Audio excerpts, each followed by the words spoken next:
bahwa Rusia menganggap Ukraina itu ingin mendekat ke NATO dan ke Eropa itu menurut Rusia iya. Kalau kita tanya ke Eropa dan ke Ukraina, mereka akan bilang enggak, kita nggak pernah melakukan itu. Bahkan NATO sampai detik ini tidak mau masukkan Ukraina. Tapi menurut Rusia itu mengancam, dan ya kan boleh aja Rusia mengatakan bahwa kami merasa terancam.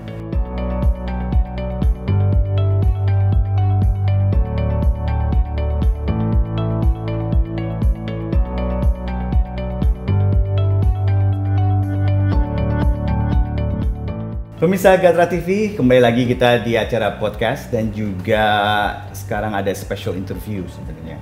Kita hari ini Gatra didatangi oleh seseorang yang akan membawa kita bekal cerita yang menarik nih, khususnya tentang konflik Ukraina dan Rusia yang saat ini tengah berlangsung, dan tentunya para pemirsa juga sudah mengetahui mungkin sedikit tentang latar belakangnya, dan juga mungkin saat ini kita bisa terupdate dengan hadirnya tamu kita ini. Tamu kita ini hari ini adalah Mas Radit ya, tepatnya panggilnya Mas Radit ya?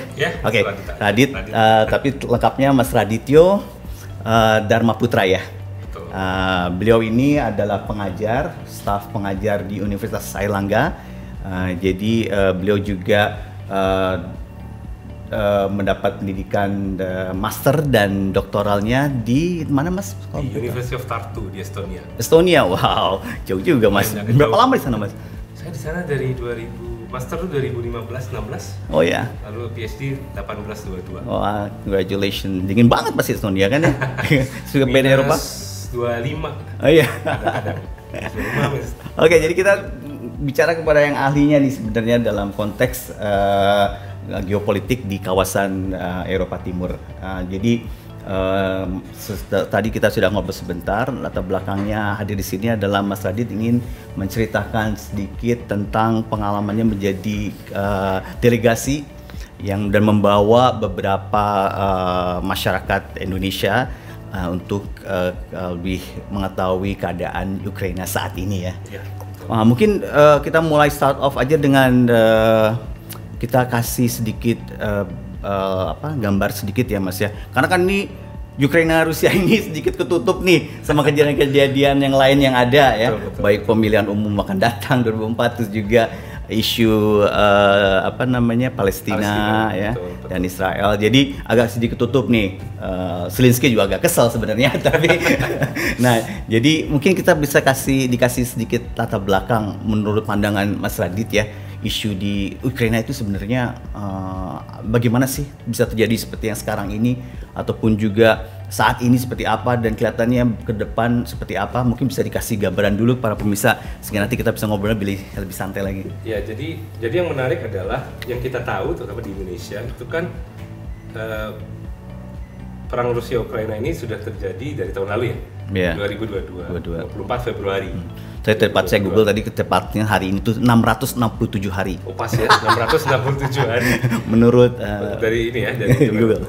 Tapi yang sering kita lupa itu sebetulnya kalau yang terjadi kemarin itu invasi totalnya. Tapi perangnya itu sudah terjadi 2014 ketika ada aneksasi Crimea akhirnya bergabung dengan Rusia. Lalu ada wilayah di timur Ukraina yang kemudian memerdekakan diri, lalu dibantu oleh Rusia, dan sejak itu perangnya sudah pecah sebetulnya. Cuman kita di sini kan nggak tahu ya, karena perangnya masih low scale, masih skala kecil. Sudah sempat ada usaha damai beberapa kali, termasuk ada perjanjian Minsk, disponsori oleh beberapa negara, tapi juga tidak berhasil mendamaikan Rusia dan Ukraina, dan baru tahun kemarin akhirnya ada invasi yang dengan skala yang lebih besar. Dan invasi tersebut sempat memukul mundur pasukan Ukraina lumayan jauh, sampai beberapa kilometer saja dari ibu kota Kiev. Itu di sekitar bulan pertama, sekitar Februari Maret itu sudah sampai terpukul lumayan jauh ke belakang. Cuman setelah itu ada bantuan dari negara-negara barat, Ukraina mulai melakukan serangan balik, dan sekarang sudah ada di titik ketika ini udah mulai impas nih. Ini nggak bisa maju, nggak bisa mundur, dua-duanya.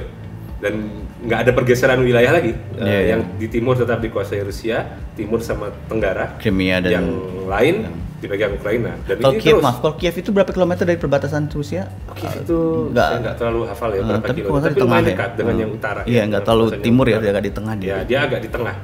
Jadi nggak di timur, tapi juga nggak di barat. Yang barat kan Lviv itu yang lumayan aman ya. Tapi kalau Kiev itu lumayan dekat dengan perbatasan dengan Belarus, dengan Rusia. Iya, betul. Jadi ya makanya sempat masuk sampai dekat sekali dengan Kiev.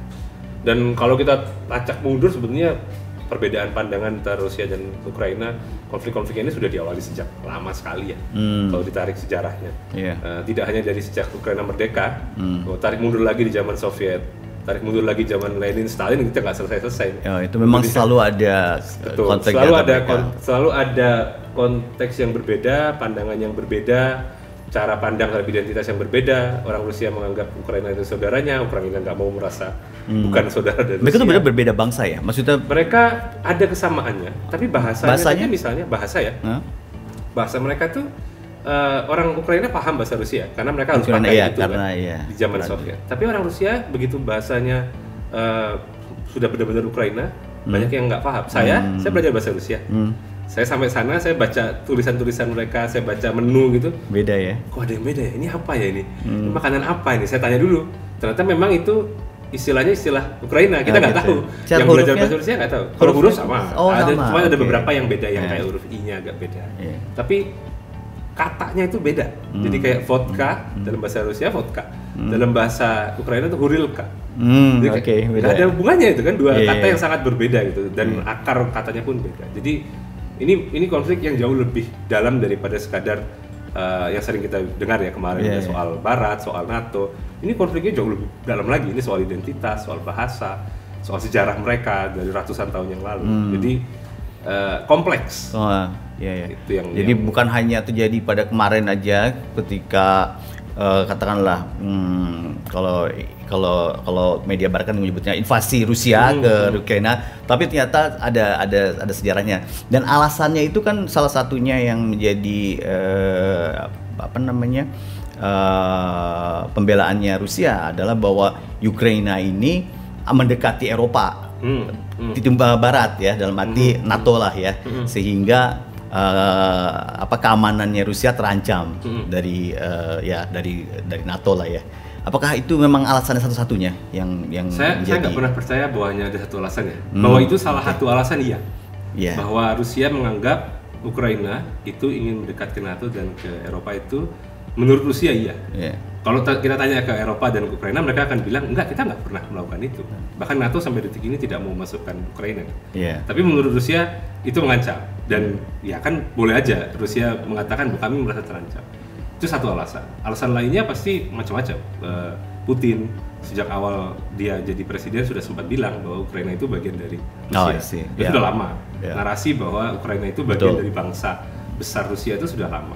Ukraina dan Belarus. Jadi itu salah satu alasan lain. Alasan lainnya demokrasi. Ukraina ini kalau kita lihat ya, presidennya ini ganti-ganti. Bahkan kita sempat di awal perang banyak dari kita juga masyarakat Indonesia bercanda kan, wah presiden Ukraina ini bekas komedian gitu. Tapi itu justru bukti bahwa siapapun bisa maju dan bisa jadi presiden. Sementara di sisi yang satunya Rusia sejak 2000 nggak pernah ganti presiden. Jadi ada tekanan bahwa kalau Ukraina yang satu bangsa dengan kita aja bisa berubah, nah tekanan masyarakat Rusia bisa lihat, oh berarti kita bisa juga dong punya sistem yang ganti-ganti. Nah ini kan mengancam keamanan rezim juga. Belum lagi setelah COVID, Rusia ekonominya lumayan goyang kan. Semua negara di dunia bermasalah secara ekonomi. Tekanan di masyarakat lumayan tinggi. 2021 persis di era COVID itu ada demonstrasi besar di Rusia. Dan begitu itu terjadi sampai akhir 2021, tekanan masyarakat yang terjadi ya Putin mencari jalan untuk mengalihkan isu lah kira-kira ya. Oh ada perang. Kalau perang kan masyarakat pasti akan tergelorakan nasionalisme. Jadi ini kombinasi banyak hal. Suatu event yang tidak jadi karena satu reason tapi pasti multi reason. Banyak sekali reasonnya. Menarik sekali memang.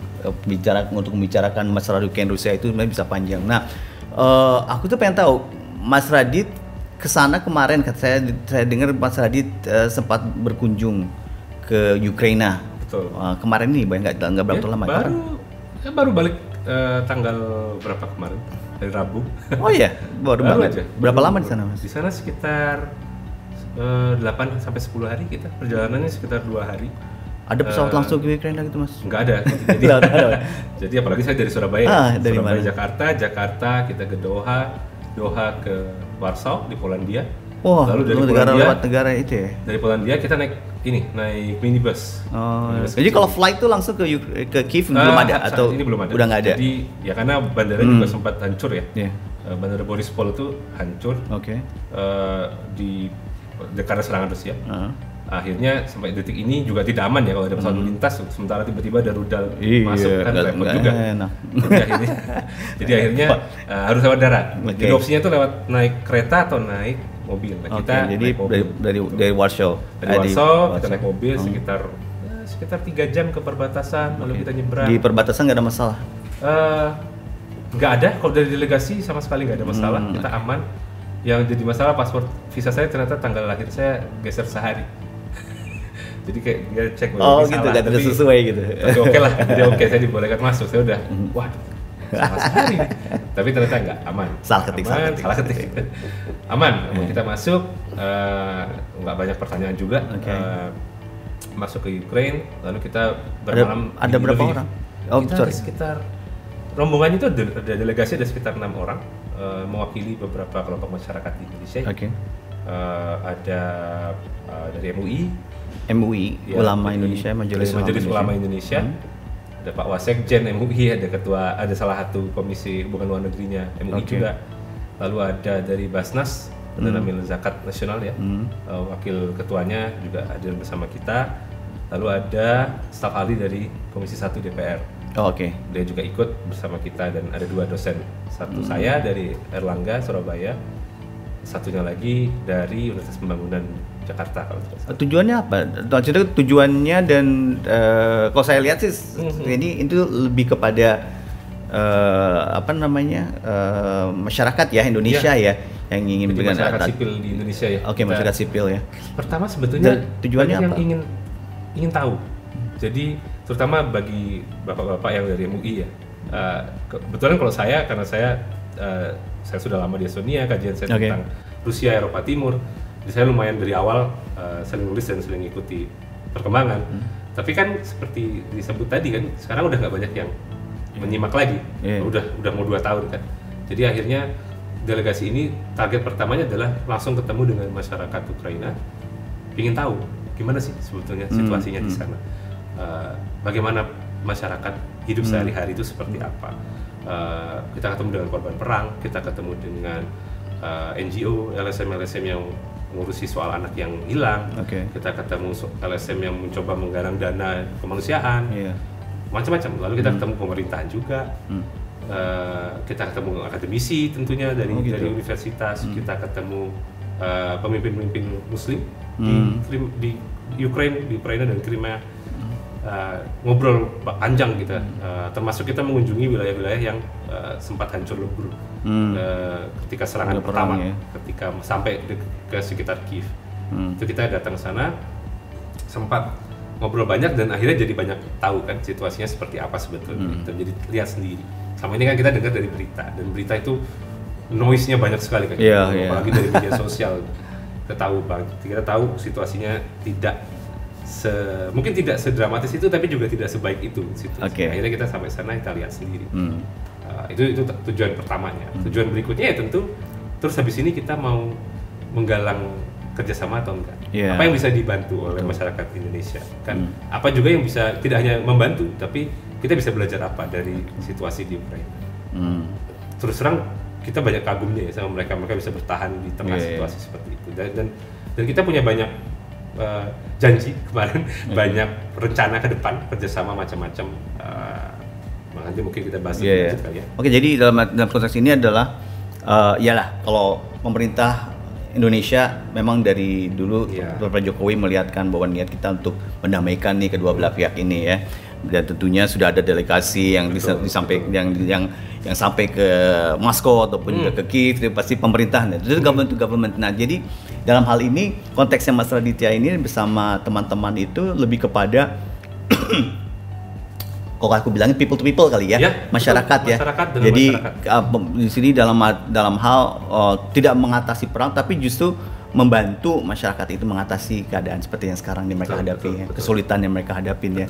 Dan saya perhatiin tadi ya, dengan hadirnya banyak delegasi dari MUI, berarti faktor pendekatan religius juga ternyata penting juga ya. Iya, ternyata kita juga baru nyadar bahwa masyarakat Ukraina ini lumayan religius. Oh, saya lama tinggal di Estonia tidak religius ya, jadi jarang gereja kosong. Sementara di Ukraina ternyata gereja itu sering penuh. Kita datang itu pada saat hari Minggu, kebetulan salah satu gereja sedang ada ibadah, itu penuh sesak di gerejanya. Tapi nggak hanya itu. Jadi kenapa yang datang mayoritas adalah dari MUI, itu karena di sana juga ada komunitas Islam yang lumayan besar. Tidak hanya di Ukraina tapi juga di Crimea. Yang sekarang akhirnya mereka lari ke Ukraina kan, karena Crimea dikuasai Rusia. Jadi kita ketemu dengan dua mufti Crimea, Aida Rustamov, dan ketemu dengan mufti dari Ukraina. Oh iya. Jadi ngobrol ini sebenarnya yang menginisiasi kunjungannya itu siapa? Dengan lembaga di Ukraina juga. Jadi ada lembaga masyarakat. Jadi mereka menerima dengan hangat ya tentu. Dan mereka sempat ke Indonesia juga kok. Beberapa waktu lalu mereka sempat mengirim sekitar 4 orang ke Indonesia.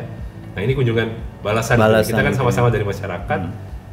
Kita ingin kunjungan balasan ke sana. Apa yang bisa dikembangkan berikutnya, orangnya berbeda kan. Di sana kita ketemu beberapa orang yang waktu itu pernah ketemu juga di Indonesia, dan dari situ obrolannya jadi lumayan banyak ya. Jadi sebenarnya bukan isapan jempol ya kalau orang bilang bahwa Indonesia tuh bisa memainkan peran yang penting di antara di konflik ini ya. Kalau melihat dari minatnya orang Ukraina ataupun Rusia pun yang datang ke sini terus minta bantuan entah itu economically ataupun juga bantuan secara manusiawi ataupun juga secara politik gitu kan ya. Betul kan ya? Betul, Indonesia itu pemerintah satu hal ya.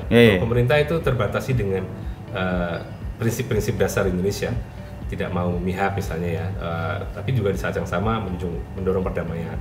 Tapi kan situasinya sangat kompleks kalau di level pemerintah. Mereka harus jaga hubungan baik dengan dua negara. Kita sangat paham situasinya.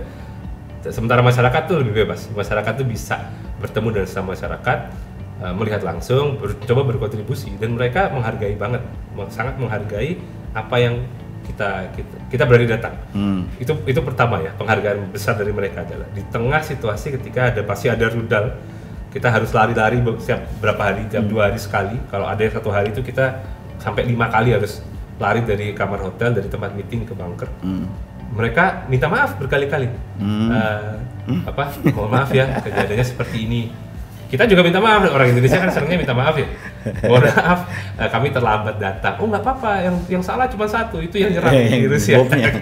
Bomnya yang salah gitu. Akhirnya kita ngobrol, mereka sangat menghargai dan mereka sangat berharap masyarakat Indonesia memainkan peran penting, terutama dalam rekonstruksi pasca perang kan ya. Karena mereka butuh banyak dana gitu. Apalagi kelompok-kelompok Islam di sana lebih tersiksa lagi karena posisinya di Crimea, bukan di Ukraina yang ini bukan di Ukrainanya, tapi di semenanjung Crimeanya yang sekarang dikuasai total Rusia. Jadi kita bisa berperan penting, mungkin tidak di level pemerintah karena sulit, tapi di level masyarakat perannya bisa sangat besar. Itu yang meniatkan Mas Radit dan juga teman-teman yang lain itu berkunjung dan melihat apa yang kira-kira bisa dikontribusi masyarakat. Kira-kira setelah di kunjungan 6 hari ya? 6 hari, sekitar 8 hari. Apa yang kira-kira yang bisa secara langsung gitu masyarakat Indonesia bisa berkontribusi kepada masyarakat di Ukraina saat ini? Pertama itu tugas kami tugas Majelis Ulama, tugas delegasi yang berangkat ke sana itu adalah meningkatkan dulu pemahaman masyarakat Indonesia. Terutama tentang Crimea. Karena di sana banyak warga Muslim juga. Solidaritas Muslim kita ditingkatkan. Jadi itu target utamanya. Kita mungkin nggak bisa bantu banyak orang yang sedang perang ya. Tapi kita bisa bantu saudara-saudara Muslim kita. Baik lewat infak sodako. Sepertinya arahnya salah satunya adalah karena nanti akan ada teman-teman dari Basnas juga yang akan berusaha untuk kita bisa nggak sih sumbang misalnya. Selain itu kerjasama dengan beberapa LSM ya, LSM terutama yang kemanusiaan, jadi yang mengirimkan makanan sehari-hari, karena hidup di sana, terutama di wilayah yang di luar, di pinggiran yang dekat dengan zona konflik masih sangat sulit. Setiap hari masih kena rudal, kan, masih kena drones. Kemarin malah ada pesawat yang terbang, kita semua harus turun ke bunker. Jadi kehidupan terutama di luar ibu kota itu masih lumayan buruk. Rumah mereka masih hancur. Nah itu salah satu niatannya ke sana. Jadi solidaritas sesama Muslim, menggalang solidaritas itu tidak hanya untuk Palestina, tidak hanya untuk Rohingya misalnya, tapi juga untuk Crimean Tatar. Yang kita sama ini kita nggak tahu Crimean Tatar itu siapa, mereka itu Muslim atau bukan, kita jarang dengar. Nah ini salah satu niatannya adalah biar kita melek bahwa ada itu. Itu yang paling utama sepertinya target dari kelompok kita yang ke sana. Nah tentu nanti ada juga karena saya dari kampus ya, kampus tuh lebih praktikal. Apa yang bisa kita lakukan di tempat saya nanti di Surabaya, kita akan bikin course tentang Ukraine. Karena biar mahasiswa dan masyarakat umum bisa ikut tahu juga kayak apa sih Ukraina, dan yang mendengar langsung.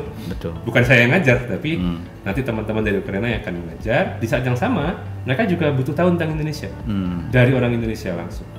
Nah nanti kita yang akan gantian mengajar. Mereka akan kesini, mudah-mudahan bisa in person atau offline, karena kan lebih enak ya ngobrol daripada online. Tapi sementara ini mungkin kita online dulu karena masih ada rudal itu tadi kan. Itu yang paling gampang. Mungkin nanti sesudahnya akan ada mahasiswa kita yang kesana, mahasiswa mereka kesini. Itu di tempat kita membangun koneksi dengan orang. Itu yang membedakan kita dengan pemerintah ya. Pemerintah levelnya diplomasi tingkat tinggi.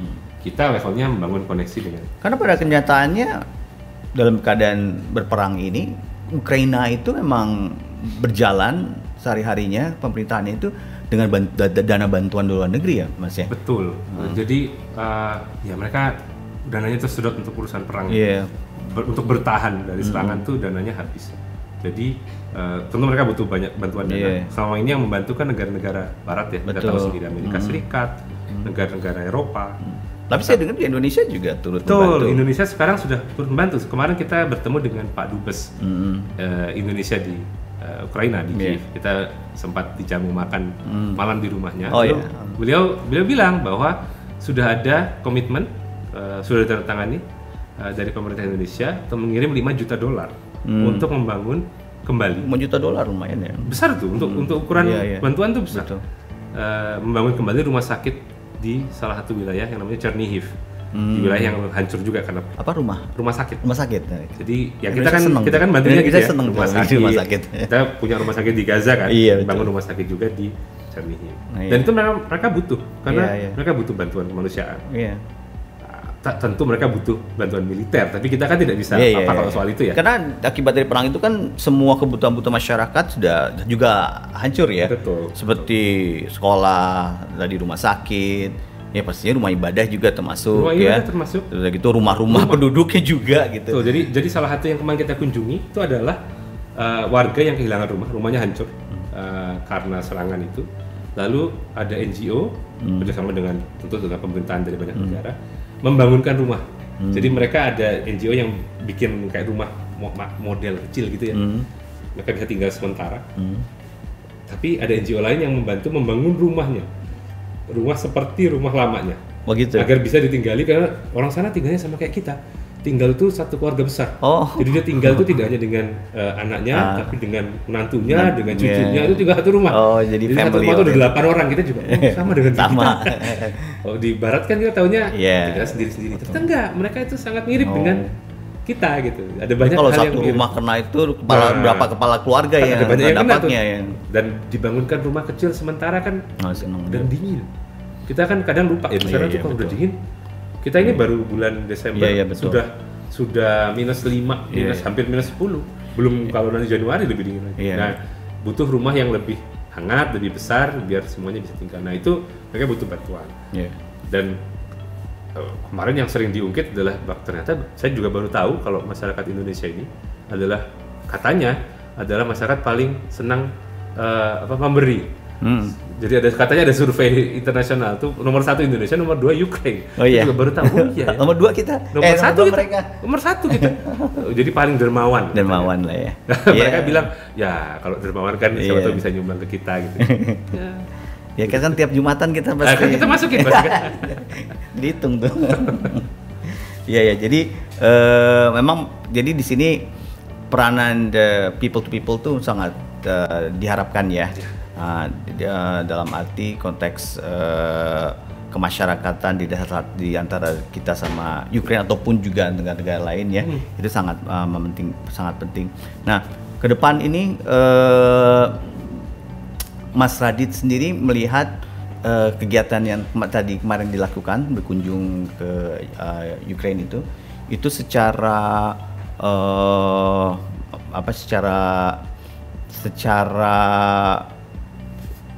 keadaan konflik sekarang itu tidak akan membantu penyelesaiannya, tapi akan membantu perbaiki keadaan masyarakat Ukraina khususnya yang terkena akibat perang itu. Secara implisit bisa menjelaskan nggak apa aja kira-kira yang akan di depan akan kita lihat, atau masyarakat bisa terlibat secara langsung bagaimana gitu dengan untuk membantu masyarakat Ukraina di sana? Yang sebetulnya bantuan yang mereka paling butuhkan sekarang adalah bantuan untuk bertahan. Itu yang kalau kita dengar dari mereka ya. Karena biar bagaimanapun kita ngirim bantuan kemanusiaan, kalau mereka tetap diserang kan ini akan habis terus bantuan kemanusiaan. Mereka butuh pertahanan. Tapi itu kan bukan dari kita ya. Kita apalagi masyarakat sipil, kita nggak bisa apa-apa itu untuk bagian itu. Kemarin kita ditanya, mereka juga paham bahwa masyarakat sipil nggak mungkin bisa nyumbang peralatan militer. Nah, yang kita bisa lakukan adalah membantu tadi. Kita terutama lewat Basnas ya. Mudah-mudahan nanti teman-teman Basnas setelah kunjungan ke sana bisa melanjutkan itu diskusi dengan Presiden. Apalagi kita punya mungkin banyak dana, saya nggak tahu berapa yang mau diinfakkan gitu ya, disedekahkan ke masyarakat, terutama masyarakat Muslim di Crimea dan di Ukraina. Itu yang paling minimal. Jadi solidaritas sesama Muslimnya kalau mau dinaikkan levelnya ya ada banyak kelompok Muslim yang menderita di dunia ini kan. Nah, ini salah satu yang mungkin kita bisa menyumbang juga. Itu satu yang paling bisa dilakukan. Basnas bisa mengorganize, bisa membantu mengumpulkan itu. Bahkan kemarin sudah ada upaya untuk nanti Pak Dubes Ukraina Dubes Indonesia di sana akan meminta langsung ke Basnas karena ya biasalah birokrasi betul. Ada aturannya. Tapi itu salah satu yang bisa kita lakukan. Nggak usah mikir soal perangnya. Kita nggak bisa apa-apa soal itu. Nggak usah mikir soal ini kemanusiaannya dan ini ada saudara-saudara Muslim yang perlu dibantu juga. Betul. Kalau mau paling minimal ya, tentu naik berikutnya adalah tidak hanya yang Muslim, juga ada as a human being lah. Sebagai manusia, kita perlu bantu mereka. Kita kemarin lihat sendiri bagaimana mereka kehilangan rumah, tidak bisa apartemen hancur, sekolah hancur. Yang itu kita bisa bantu. Tapi lainnya adalah mereka juga butuh misalnya, mereka butuh sekolah. Orang-orang anak muda Ukraina ini mungkin butuh sekolah, terutama dari kelompok-kelompok yang kelompok-kelompok Muslim tadi. Saya kemarin diskusi kita itu ada juga nanti upaya untuk membawa misalnya memberi beasiswa bagi mahasiswa Ukraina datang ke Indonesia. Tentu itu dari pemerintah, dari lembaga-lembaga sosial juga bisa. Sebaliknya juga mahasiswa kita nanti akan ke sana untuk belajar. Nah, dari situ kita akan bangun. Saya selalu bilang kemarin ini program jangka panjang. Kita nggak mungkin menyelesaikan konfliknya, bukan dalam kapasitas kita. Kita juga tidak mungkin membantu secara militer. Ya kita bantu ini jangka panjang, membangun hubungan dengan manusia, sesama Muslim, antar sesama manusia Indonesia dengan Ukraina, saling paham, saling belajar lagi secara budaya, bahwa ada banyak kesamaan, ada banyak values yang sama, demokrasi dan yang lain-lain, multikultural. Mereka juga banyak sekali agama di satu tempat. Kita punya Kristen Ortodoks, Katolik, Protestan, Yahudi, Islam dengan jumlah yang lumayan banyak.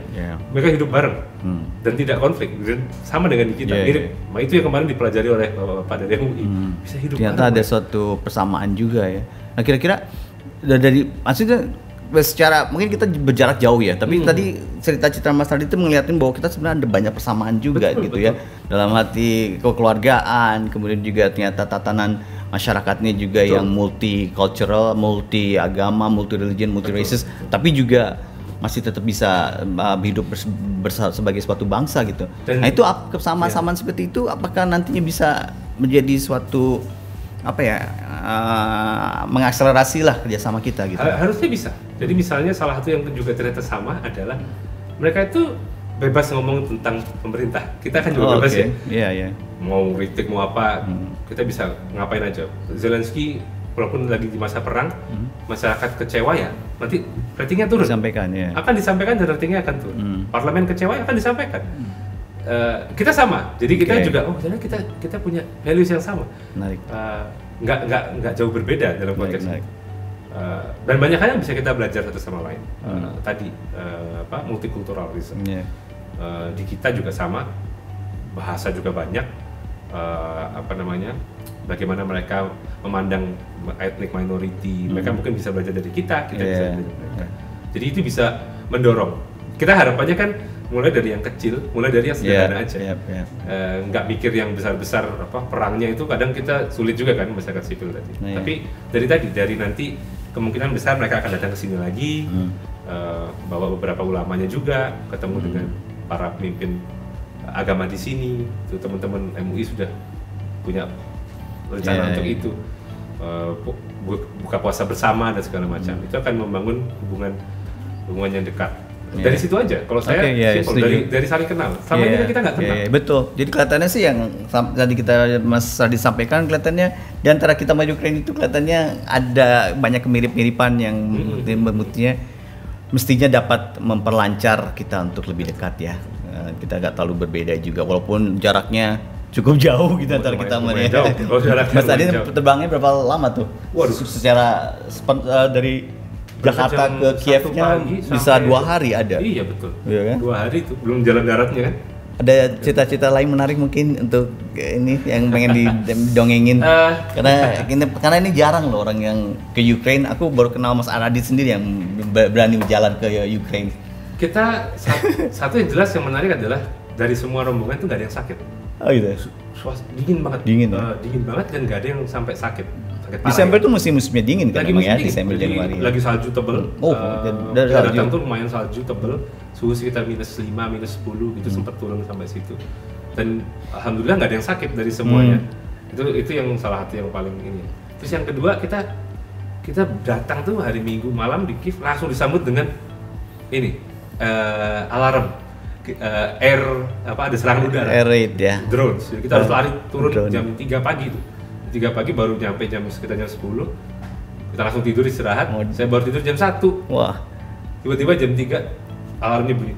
Hotel disambut sama firework lah ya. Disambut sama fireworks.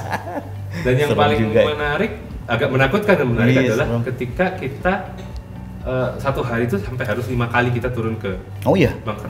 Jadi dari jam kita sarapan, baru selesai sarapan mau siap-siap berangkat meeting, bunyi, turun lari ke bawah.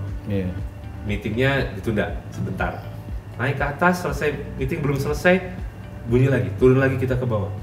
Terus kita jalan sebentar makan, baru mau berangkat, turun lagi ke bawah. Terus itu seharian. Dan setiap lokasi itu pasti ada ada kadang kalau nggak ada, nanti ada petunjuknya. Jadi setiap misalnya di restoran ada petunjuknya. Bunker terdekat di stasiun metro apa. Kalau di hotel biasanya ada di bawah sudah ada. Di kampus tuh ada yang bangunannya sampai bisa untuk nahan serangan nuklir, turun jauh balik bawah. Itu kita kalau kita kan parkir cuma sampai P3, punya P15 mungkin. Ini bawah banget tuh. Kita jalan tuh sampai muter-muter gitu kan. Terus ada momen ketika kita di sana sekitar 5 jam. Itu menggigil kedinginan karena saya pikir biasa aja 1 jam. Ternyata enggak, kita ditahan di situ dari jam 11 sampai jam 4 pagi. Wah, itu yang kebagian kasur, jadi ada kasur kecil-kecil gitu. Yang kebagian kasur cuma 1 dari rombongan, yang lain kebagian kursi. Waduh. Jadi kebagian kursi itu beneran. Berapa malam itu seperti tidur begini. Untungnya cuma semalam ya. Tapi melelahkan kan. Dan saya sampai kita tuh begitu sesudah hari itu HP kita bunyi sedikit atau ada yang punya HP bunyinya mirip sama alarm itu kita langsung ada panik, agak trauma dikit. Semua langsung berdiri. Itu ini enggak, sampai saya tuh kita sudah pindah kota, kita dari Kiev kita pindah ke Lviv. Nah Lviv ini lebih aman karena di barat ya, perbatasan dengan Polandia, jarang sekali ada serangan ke sana. Tiba-tiba kita lagi jalan tuh, itu kayak nggak ada apa-apa. Jadi Sabtu malam Minggu, tengah kota tuh, kota tuanya tuh penuh dengan biasa anak muda malam mingguan kan. Tiba-tiba HP saya dan HP salah satu teman bunyi alarm. Panik kan kita, wih kita harus cari bunker. Terus diingetin si penjaga keamanan kita udah bilang, ayo turun ke bawah. Terus tapi kok yang lain gak ada bunyi ya? Kita kanan kiri. Saya ini masih yang di Kiev. Alarm kita masih di Kiev. Harus diganti dulu. Marah-marah kan gitu. Jaga keamanan kita. Kamu ganti dulu, jangan bikin saya kena serangan jantung. Ada yang kayak gitu. Gitu ya. Iya. Jadi banyak banget cerita-cerita yang gini ya. Yang ngeri tapi di saat yang sama ya kita lihat itu bagaimanapun itu war zone loh, Mas. Betul. Iya kan? Kita sempat datang ke wilayah yang memang sudah hancur ya. Jadi apartemennya rusak gitu. Di tengah-tengah salju, angin kencang gitu, kita semua menggigil kedinginan, ngobrol dengan orang sana pakai bahasa Inggris patah-patah, lalu dia nggak bisa diganti jadi bahasa Ukraina. Atau dengan yang mufti, itu yang menarik juga ya. Mufti itu nggak bisa bahasa Inggris. Penerjemah kita bingung juga nerjemahinnya. Akhirnya dengan bapak-bapak MUI ini mereka ngobrol bahasa Arab.